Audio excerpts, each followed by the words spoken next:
What's good, producers? It's Curtis King of CurtisKingBeats.com here with another Producer Motivation 911. Today we're going to be discussing how to balance working with multiple artists as a producer.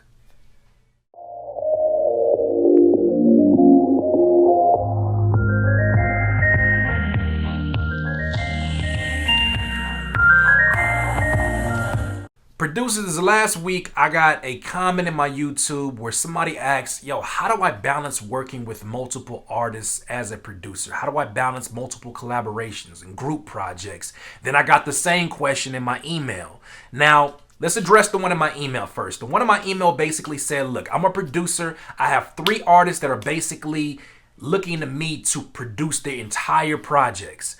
And the first thing I thought to myself was, why would you take on 3 artists at the same time? I understand we get hungry and we want to take care of these projects and we want to go after it, but sometimes we can bite off a lot more than we can chew. But never mind that. We're going to figure out how to make the best out of that situation. So as I'm reading, he's explaining that he has no beats done and he still has a 9 to 5 and he's trying to figure out how to balance all of these things to basically make the best product for all 3 artists.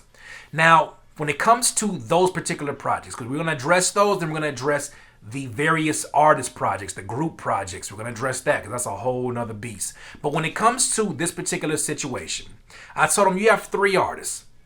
I think that you need to do whatever it is in your ability. First of all, you got to tell them to chill out because you're just one person. Chill the hell out. You got to find whatever it is in your ability to at least knock out, I say, between 20 to 30 beats. Just go ham. Knock as many of those beats out as you can, because once you get to that 30 beat threshold, you will be in such a great zone that if they don't like any of them, if you show those beats to those artists, because those beats are for those artists, if they don't like any of them, you'll be in such a great groove that you'll knock the projects out faster. Now, what you can do, based upon that 30 beat list, present it to your particular artist. Now, you need to order these artists in a priority list, because I'm guaranteeing you all 3 of them don't work the same. I'm guaranteeing you that all 3 of them don't have the same exact experience.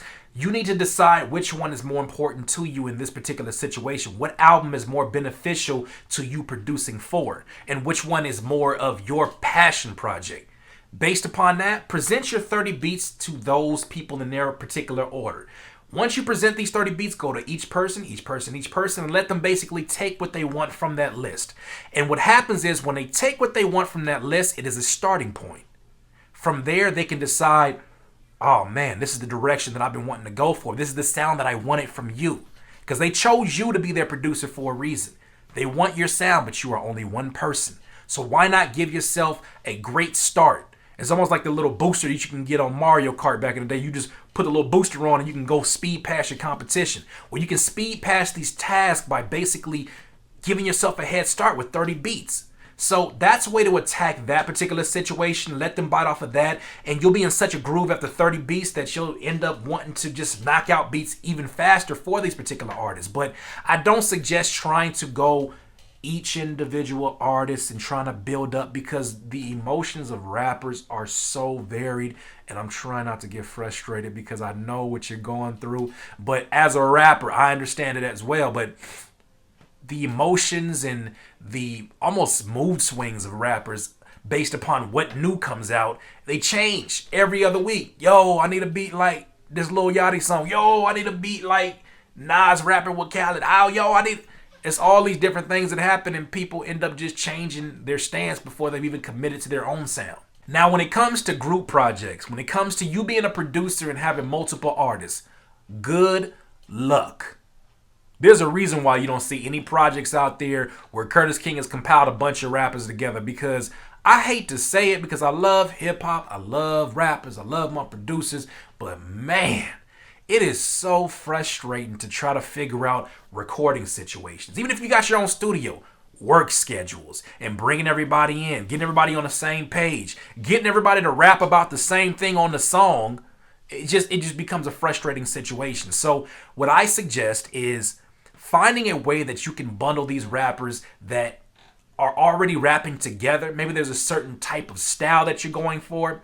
Maybe it's rappers that are all trap rappers within your region and they already rap together and it's just really another collaboration for them. Well, great. Bring them in there because you already know how they sound together.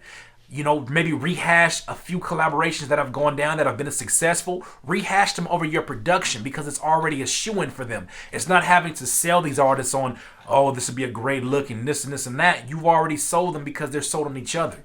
So really use that to your advantage. Use groups to your advantage. People who are already groups, group them together with other collaborations because then you end up knocking a few birds out with one stone.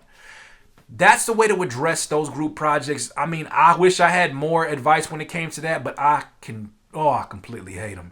Our various album projects, you don't really see them as often as you used to, but I really can't stand the process of those because trying to get verses back, hitting people on their cell phone and not getting hit back, all these things to make your project dope, it just becomes a frustrating situation. But in conclusion, my overall mentality is basically this when it comes to group projects or multiple artists. Find a way to break down this huge task into small increments. Find a way to knock it out to where you've already done the work before the work has to even get started. If you find ways to basically break it down in smaller increments, it won't feel so overwhelming, and at the end of the day, they'll be happier because they know that you're in there working. So these are my thoughts. I would love to hear your particular strategies on working with multiple artists. Please leave a comment below. Like, subscribe. Once again, this has been on the Producer Motivation 911, Curtis King of CurtisKingBeats.com.